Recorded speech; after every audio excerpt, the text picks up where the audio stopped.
Ka të bëjë me rritjen e tarifave të karburantit, ka të bëjë me rritjen edhe të kostës operative dhe trafiku urban dhe operatorëve, dhe këto ndryshime kanë të bëjnë me rritjen apo funksionin më të mirë trafikut urban. Andaj, shtrejtimi nëse e shohim si koncept, nëse i referohemi arsyeshmërisë kryeqytetit në fazën e digitalizimit edhe në fazën ku është duke ndryshuar komplet qasja e trafikut urban ndaj qytetit, atëherë edhe kjo bilet, themi 50 cent, ka ndryshuar në kuletën digjitale.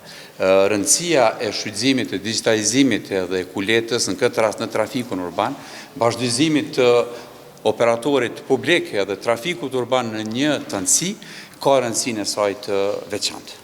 Digitalizimi, kuleta digjitale, përveç asaj që ka kostën më të vogël edhe në rritjen 10 cent, ajo në të ardhmen na krijon databazë e cila do e rregullon përmbajtjen edhe qasjen tonë ndaj qytetarëve. Realisht do e kemi një shfrytëzim më të mirë, real, më efikas edhe më pak pritje për të tjerët. Nëse flasim për biletën fizike, në përgjithësi e cila edhe sot në kohën moderne është duke u anashkaluar, ne kemi ende në sistem, por qëllimi jonë primar është që të kaloj komplet në digitalizim.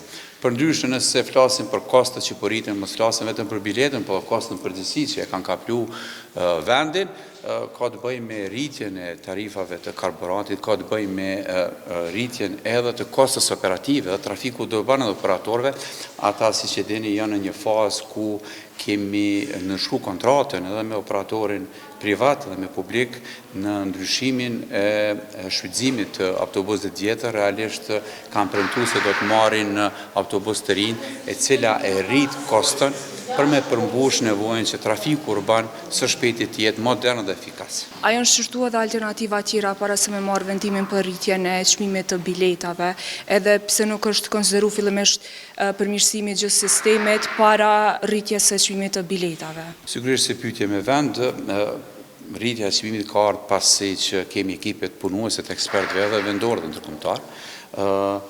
Sipas asaj që kemi rishikimin e buxhetit, pastaj duke pa edhe databazën që kemi edhe financiare edhe operative, kemi ardhur deri te ky përfundim.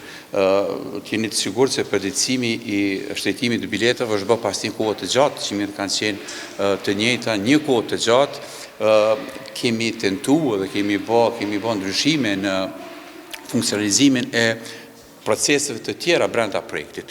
Pjesa e fundit ka qenë në shtrejtimi i biletës. Siç e dini edhe ju, ne kemi revitalizuar edhe një pjesë të autobusëve, kemi kriju rrugë të reja, kemi kriju stacione dhe kemi dhënë mundësi sa më shumë që ky projekt të vazhdoj me kostën reale. Mirë, po ndryshimi që i përmenda më herët ka pru drejti kjo se është pjesë e vazhdimësisë së projektit.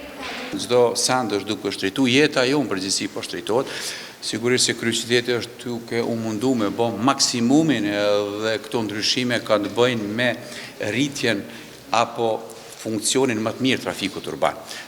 Nëse mbesim me kostet njëjta dhe nëse mundohemi me mos me ndryshu varësisht prej ndryshimet që po ndodhen edhe ekonomisë që kemi sot, atëherë kemi problemin që nuk do të krijojmë një trafik urban të qëndrueshëm dhe ky projekt do të dështon rrugës. Andaj krejt të janë bërë për me kriju një qëndrueshmëri në trafikun urban.